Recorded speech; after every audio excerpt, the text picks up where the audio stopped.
For the ladies present today, Here we go. congratulations on an amazing accomplishment. You should be proud of all that you have achieved to this point in your young lives.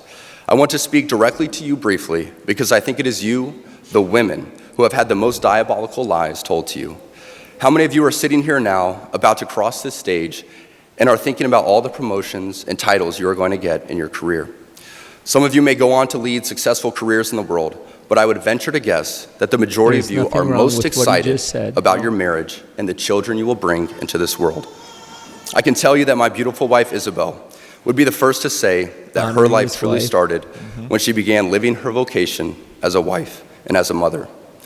I'm on this stage today and able to be the man I am because I have a wife who leans into her vocation.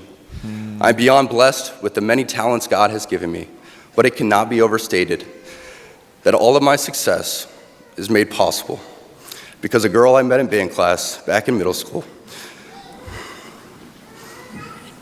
would convert to the faith, become my wife, and embrace one of the most important titles of all, homemaker. And there are a whole lot of people there applauding, including women. Yeah, no issue with it. As a pastor, do you see anything wrong with that? Well, I mean, what he's doing is he's letting the women know that it is okay to not only to go out and excel in the marketplace, but if you do choose to do what his wife Isabel did, and he honors her to be the kind of wife that his wife has become, a homemaker and doing that, then you're just as successful. You should be just as honored, and you should see that as well as a vocation as part of your success in life. So nothing wrong. We're on the same page. We agree. Yeah. I think the same thing, but there'd be people that disagree with you, Pastor. Let's take a look at one of them here. Homemaker. Who just really went in and told these women who have spent tens of thousands of dollars and countless hours getting their degrees that those degrees ain't, and that they need to just wife up and push babies out. That's not what he said. This man is a professional football player. He can afford to have his wife stay at home and not work.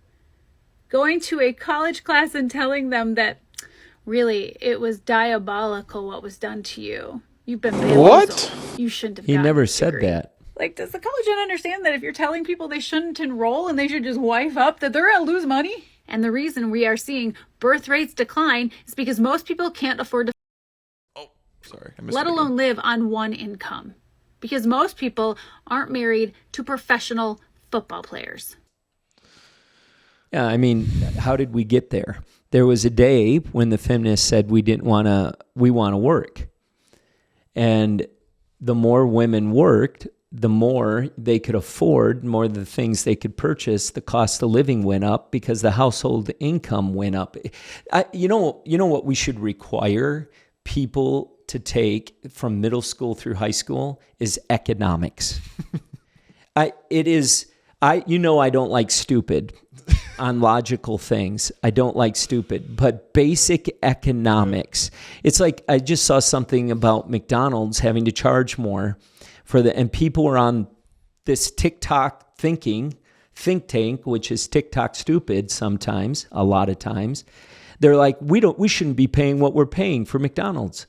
Well, you just made a big deal about minimum wage going up. How did you not think, if you raise the pay of people, did you not think the food costs would go up?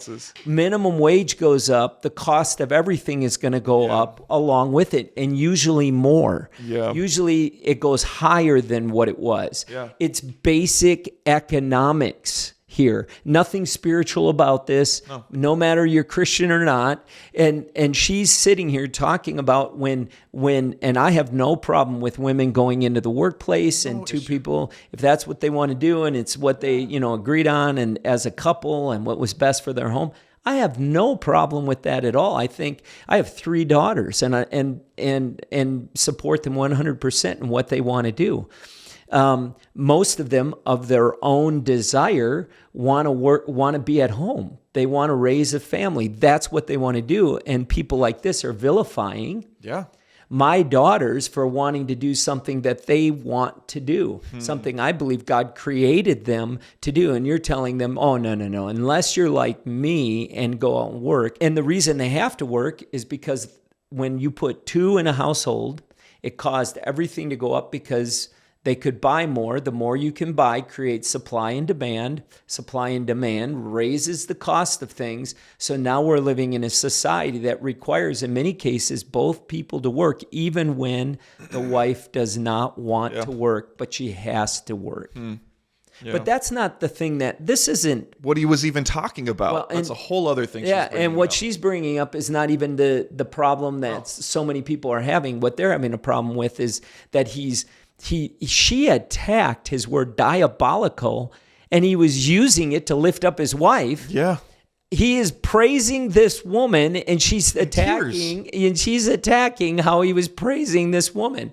How can any woman support what this, well, I have a term I use, Yahoo, is saying? I mean, it's logic. Yeah. It's just logic. There's nothing Christian about that. She made it like one or the other because Heather, right?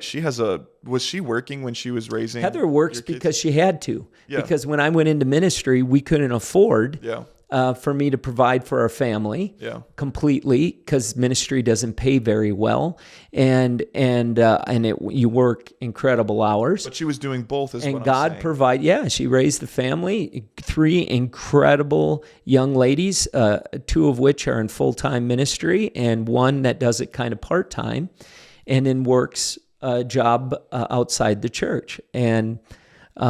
They're thinking like it's one or the other is what I'm saying. Yeah, I think what Buckner's doing is embracing the whole idea of a homemaker. Yeah.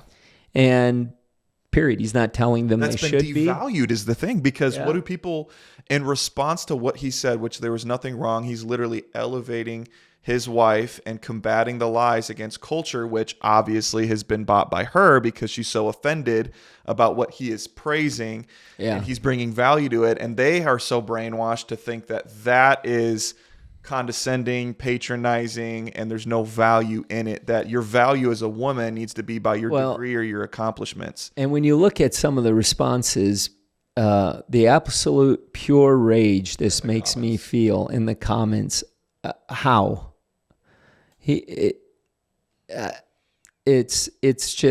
it's amazing how your pure rage is making you think he said things that he didn't say. Yeah, he didn't, not at all. And she totally, and this is what most people, the responses that I've watched, totally just misrepresented everything. Oh, I love this one. Idaho girl at 880. Boy, I wish she'd hear this. How was he not booed off the stage? I'll tell you why. Because a majority of women disagree with you.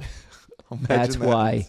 Because you don't hear them on the social media platform. We assume they're not because they're not promoting this agenda. Yeah. Like there is a pure agenda and an attack that requires telling people to get people to think that the way they believe and think is wrong, and that they need to change the way they think, and they do it in this manner. Yeah, it's crazy. There's a couple funny memes I want to show you. You on board? Oh my God, I almost died! No! I almost died! That was so scary, thank you! It's okay, it's alright. Like it's one or the other, just totally misrepresenting what he had just said. This is what I thought was funny, though. So we just saw what he said. You don't see a problem with it. I don't see a problem with it. Their opinion would say that what he just said is they've made it vilify, that motherhood is terrible and there's no value in it. One had nothing to do with you. All these people, I swear, they just spend their time trying to figure out how we can make everything around the world revolve around me. He was speaking to a Catholic school, invited to come and speak to this specific audience. He wasn't talking to you. This is what he got after he had finished the speech. Christ is King to the heights. Check this out. Watch him out. Stand up.